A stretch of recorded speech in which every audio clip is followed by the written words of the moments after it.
We had almost 5 hours discussion about mechanisms to stop ongoing violence and deterring Russian invasion, as well as about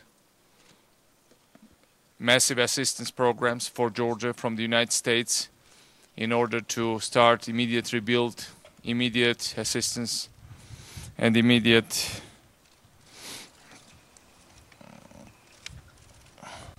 normalization of life in my badly damaged country.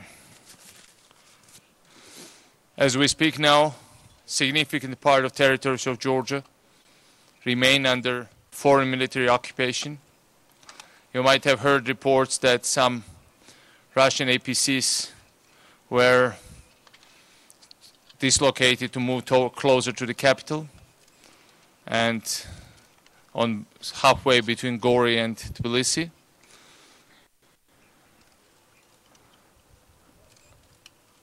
Well, I still, before focusing on today's ceasefire agreement, I still would like to draw your attention to the events that preceded the whole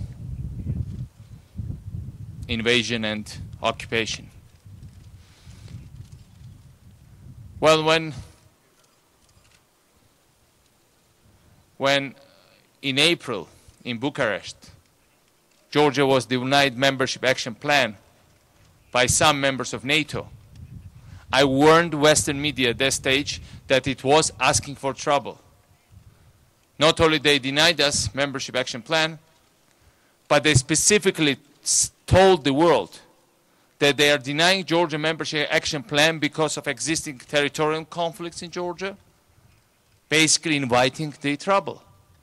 And I told the world, this is the worst thing one could say to the Russians, that there will be no NATO until there is conflicts, and more there are conflicts, less there will be of the NATO.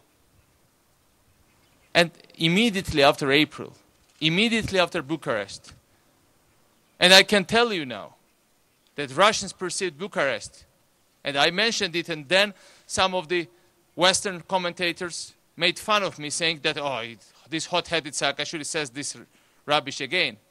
I told them Russia perceives it as New Munich. Bucharest was perceived by them as New Munich. And what happened was that immediately they started to build up the infrastructure in Abkhazia. Immediately they started to bring in railway troops, to build railway in depopulated, ethnically cleansed areas of Abkhazia, cynically claiming that they are doing this for humanitarian purposes. And I shouted to the world, this is to bring in tanks. They built tank bases all over Abkhazia and in South Ossetia in place of Java without bringing in tanks yet. We told the world, this is about starting an invasion. They started to bring in lots of military specialists, reconnaissance. They brought in paratroopers. Again, we screamed to the world, stop it. And there were some statements from Washington, but I have to tell you that for most of the European countries, with some remarkable exceptions, there was pretty muted and quiet reaction to all that. And Russians were carefully watching this reaction. They were doing step by step. First some infrastructure, then some additional troops, then some legal acts, then again infrastructure, again some intrusion, and watching carefully what Europeans have to say. Watching carefully what would be the counter-reaction of the international community. And it really did not follow. And Madam Secretary, as we were standing here last time, a few weeks ago, there was intrusion of Russian planes into Georgian airspace, just exactly in the lines of South Ossetia. And you remember as well as I do, that then we downplayed it. I downplayed it myself. I said, well, they are here just to salute Secretary Rice. And normally in the past, Russians would deny that. But that time they said, yes, this is us.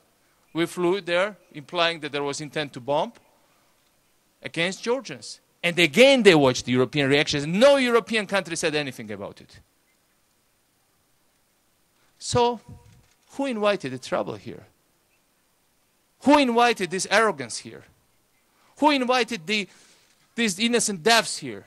who is not only those people who perpetrate them are responsible, but also those people who failed to stop them. And who is trying now to look for every excuse, saying, oh, you know, Georgians might have started it. Excuse me. 1,200 tanks came into Georgia within few hours. There is no way you can mobilize those tanks in such a fast period unless you were ready. There were Russian pensioners taken off the streets of Moscow to fly the planes several days before the invasion. There was no way, if they were not preparing invasion, why would they call back the pensioners? There were all these movements on the ground, all around the place. You know, when it all started, I want the world to know. I was gone for holidays. My defense minister was gone for holidays. When the thing started, I had to rush back, cut my holiday short. When the tension started to raise, I had to summon back our defense minister. But most of our officials were gone. Most of the decision makers I tried to reach were gone for vacations. It was brilliantly selected timing for this intervention. And unfortunately today we are looking evil directly in the eye. And today this evil is very strong, very nasty, and very dangerous for everybody, not only for us. That is what we learned.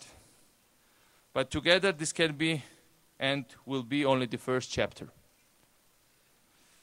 Let us write the next chapters together and write this historic new chapter of the world for the world. We will rebuild. We want them out. I want the world to know. Never ever will Georgia reconcile with occupation of even 1 square kilometer of its sovereign territory.